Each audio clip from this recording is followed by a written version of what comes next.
بسم اللہ الرحمن الرحیم۔ امید ہے کہ آپ خوش ہوں گے، اللہ آپ کو خوش رکھے۔ میں ہوں اسف اقبال احساس اور آپ دیکھ رہے ہیں اردو دان۔ تو آج ہمارا جو لیکچر ہیں وہ ہے انسان کسی حال میں خوش نہیں رہتا، جو کہ جماعت ناہم کا سبق ہے، اور اس کے مصنف ہیں محمد حسین آزاد، اور یہ ایک خیالی مضمون ہے جو کہ نیرنگ خیال سے لیا گیا ہے۔ اچھا، تو آ جاتے ہیں اپنے سبق کی طرف۔ سقراط حکیم نے کیا خوب لطیفہ کہا ہے کہ اگر تمام اہل دنیا کی مصیبتیں ایک جگہ لا کر ڈھیر کر دے، یعنی جمع کر دے، اور پھر سب کو برابر بانٹ دے، یعنی سب کو برابر تقسیم کر دے، تو جو لوگ اپنے تئیں بدنصیب سمجھ رہے ہیں، اپنے تئیں مطلب اپنے آپ کو بدنصیب سمجھ رہے ہیں، وہ اس تقسیم کو مصیبت اور پہلی مصیبت کو غنیمت سمجھیں گے، تو وہ اس تقسیم کو مصیبت سمجھیں گے، اور جو ان کی پہلی مصیبت ہے ان کو جو ہے غنیمت سمجھیں گے۔ ایک اور حکیم اس لطیفے کے مضمون کو اور بھی بالاتر لے گیا ہے، یعنی اور بھی اونچا لے کے گیا ہے، اور بھی جو ہے تفصیل سے بیان کیا ہے۔ وہ کہتا ہے کہ اگر ہم اپنی اپنی مصیبتوں کا آپس میں بدل بھی سکتے، کہ اگر ہم اپنی مصیبتوں کو تبدیل کر سکتے، تو پھر ہر شخص اپنی پہلی ہی مصیبت کو اچھا سمجھتا، تو پھر بھی ہر شخص جو ہے وہ اپنی پہلی مصیبت کو اچھا سمجھتا۔ میں ان دونوں خیالوں کو وسعت دے رہا تھا، یعنی ان دونوں خیالوں کو میں پھیلا رہا تھا، اس کے بارے میں سوچ رہا تھا، اور بے فکری کے تکیے سے لگا بیٹھا تھا کہ نیند آ گئی، کہ میں بے فکر جو ہے سوچ رہا تھا کہ مجھے نیند آ گئی۔ خواب میں دیکھتا ہوں کہ سلطان افلاک کے دربار سے ایک اشتہار جاری ہوا ہے۔ سلطان افلاک یعنی آسمانوں کا بادشاہ مراد ہے اللہ تعالیٰ۔ ایک اشتہار جاری ہوا ہے، خلاصہ جس کا یہ ہے کہ تمام اہل عالم مطلب دنیا کے لوگ یا دنیا والے اپنے اپنے اپنے رنج و علم یعنی دکھ اور مصائب و تکالیف کو لائیں اور ایک جگہ ڈھیر لگائیں، یعنی ایک جگہ جمع کر دیں۔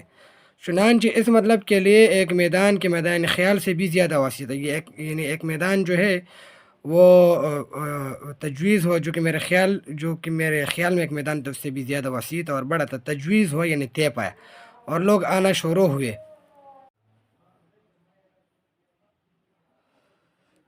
اچھا، میں بیچ کھڑا تھا، یعنی میں درمیان میں کھڑا تھا اور ان کے تماشے کا لطف اٹھا رہا تھا، یعنی مزہ اٹھا رہا تھا، دیکھتا تھا کہ ایک کے بعد ایک آتا ہے اور اپنا بوجھ سر سے پھینک جاتا ہے، لیکن جو بوجھ گرتا ہے مقدار میں اور بھی بڑا ہوتا جاتا ہے، یعنی جو بوجھ گرتا ہے وہ مقدار میں اور بڑا ہو جاتا ہے، یہاں تک کہ وہ مصیبتوں کا پہاڑ بادلوں سے بھی اونچا ہو گیا، یعنی جن لوگوں نے اپنی مصیبتیں پھینکی وہ ان کا وہ ایک پہاڑ بن گیا اور بادلوں سے بھی اونچا ہو گیا۔ ایک شخص سوکھا سہما، یعنی بہت پتلا دبلابے کے مارے فقط ہوا کی حالت ہو رہا تھا، یعنی بہت زیادہ دبلا تھا، اس انبوہ میں نہایت چالاکی اور پھرتی سے پھر رہا تھا۔ انبوہ یعنی ہجوم میں نہایت چالاکی اور پھرتی یعنی تیزی سے پھر رہا تھا۔ اس کے ہاتھ میں ایک آئینہ تھا جس میں دیکھنے سے شکل نہایت بڑی معلوم ہونے لگتی تھی، کہ اس میں اگر آپ دیکھتے تو شکل بڑی معلوم ہونے لگتی۔ وہ ایک ڈھیلی ڈالی پوشاک پہنا تھا، ڈھیلی ڈالی یعنی کھلا لباس انہوں نے پہنا تھا، جس کا دامن قیامت سے بندھا ہوا تھا، جو کہ نہایت خطرناک دکھائی دے رہا تھا۔ اس پر دیوزاد اور جنات کی تصویریں، دیوزاد یعنی دیو کے بیٹے اور جنات کی تصویریں زردوزی سے کھڑی ہوئی تھی، یعنی اس پر سلم ستارے کا یا سونی چاندی کا کام ہوا تھا۔ اچھا، اور جب وہ ہوا سے لہراتی تھی تو ہزاروں عجیب و غریب صورتیں اس پر نظر آتی تھی، تو جب وہ لہراتی تھی اس پر عجیب و غریب صورتیں نظر آتی تھی۔ اس کی آنکھ وحشیانہ تھی، وحشیانہ یعنی خطرناک، مگر نگاہ میں افسردگی تھی، اس کی نگاہ میں افسردگی تھی، اور نام اس کا وہم تھا۔ اب یہ کردار کے حوالے سے بتایا گیا ہے، وہم کے حوالے سے ہر شخص کا بوجھ بندھواتا اور لدواتا، وہ ہر شخص کا بوجھ جو ہے وہ بندھواتا اور اس کو لدواتا تھا، اور مقام مقرر پر لے جاتا تھا، اور جو مقام مقرر کیا گیا تھا، جو میدان تھا وہاں پر لے جاتا تھا۔ میں نے اپنے ہم جنس اور ہم صورت بھائیوں کو جب بوجھوں کے نیچے گڑگڑاتا دیکھا، میں نے جب اپنے جیسے انسانوں کو بوجھوں کے نیچے فریاد کرتے دیکھا اور ان مصیبتوں کے انبار کو خیال کیا، تو بہت دل گھبرایا، اور دل میں ایسا ترس آیا اور دل میں ایسا رحم آیا کہ بیان نہیں ہو سکتا، کہ میں بیان نہیں کر سکتا۔ اس عالم میں بھی چند شخصوں کی حالت ایسی نظر آئی کہ اس نے ذرا میرا دل بہلائے، کہ اس حالت میں چند اشخاص کی حالت ایسی نظر آئی کہ جو ہے میرا جو میرے دل کے خوش کرنے کا مشغلہ بنا۔ صورت بہلاوے کی یہ ہوئی یعنی خوشی صورت بہلاوے کی یہ ہوئی یعنی خوشی کی صورت یہ ہوئی کہ دیکھتا ہوں کہ ایک شخص پرانے سے چکن کے چوغے میں ایک بھاری سی گٹلی لیے آتا ہے، کہ ایک شخص جو ہے وہ ایک چوغے میں چکن جو ہے اصل میں بیل بوٹو کا کے کام کو کہتے ہیں، چوغا جو ہے وہ لمبے کوٹ کو کہتے ہیں کہ اس نے ایک گٹھڑی جو ہے وہ باندھی ہے اور وہ لے کے آتا ہے. جب وہ گٹھڑی انبار میں پھینکی تو معلوم ہوا کہ افلاس کا عذاب تھا، یعنی جب انہوں نے وہ گٹھڑی پھینکی تو معلوم ہوا کہ اس نے اپنی غربت کو پھینکا. اس کے پیچھے ایک اور شخص دوڑا آتا تھا، بدن سے پسینہ بہتا تھا اور ہمارے بوجھ کے ہامتا جاتا تھا یعنی سانس اکڑی ہوئی تھی.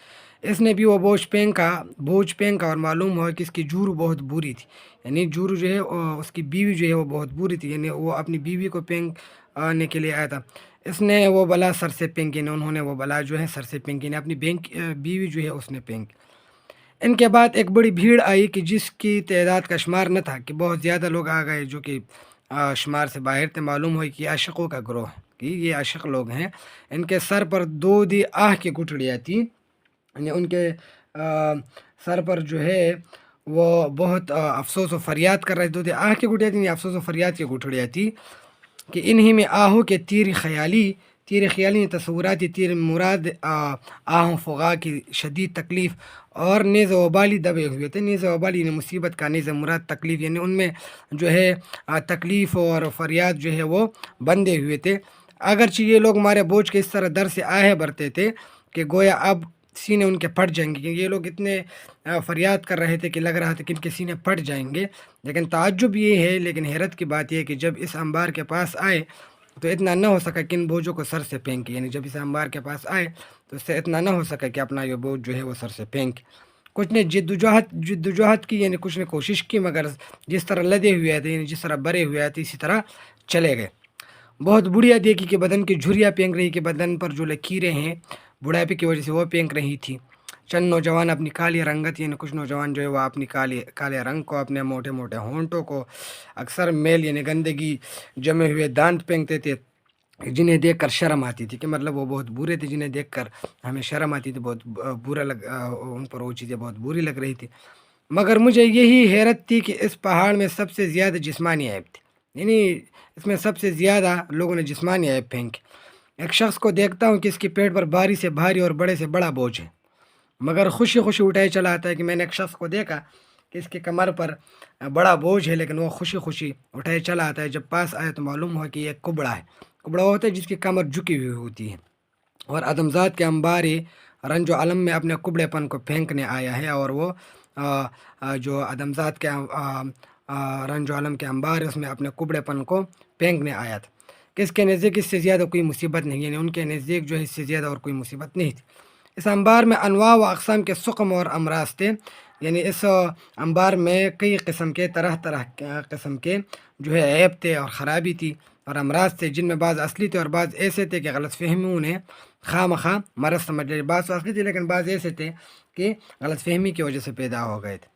مگر میں فقط ایک ہی بات پہ حیران تھا، اور وہ یہ تھی کہ اتنے بڑے انبار میں کوئی بیوقوفی یا بداتواری پڑی ہوئی دکھائی نہیں دیتی تھی. یعنی میں اس بات پر حیران تھا کہ اتنے بڑے انبار میں کسی نے بیوقوفی یا بدتمیزی نہیں پھینکی تھی. میں یہ تماشے دیکھتا تھا اور دل میں کہتا تھا کہ اگر ہاؤ سے ہائی نفسانی یعنی انسانی خواہشات یا نفسانی خواہشات، اور ضعف جسمانی یعنی جسم کی کمزوری، اور عیوب عقلی اور عقل کے عیب سے کوئی نجات پانی چاہے، یعنی خلاصی چاہے، تو اس سے بہتر موقع ہاتھ نہ آئے گا. تو اس سے بہتر موقع جو ہے وہ ہاتھ نہ آئے گا. کاش کہ جلد آئے اور پھینک جائے. کہ مطلب لوگ آئے اور اپنی یہ عیب پھینکے. اتنے میں ایک عیاش کو دیکھا کہ اپنے گناہوں کا بوجھ اٹھائے بے پرواہ چلاتا ہے. کہ میں نے ایک عیاش آدمی کو دیکھا جو کہ اپنے گناہوں کا بوجھ اٹھائے بے پرواہ چلاتا ہے.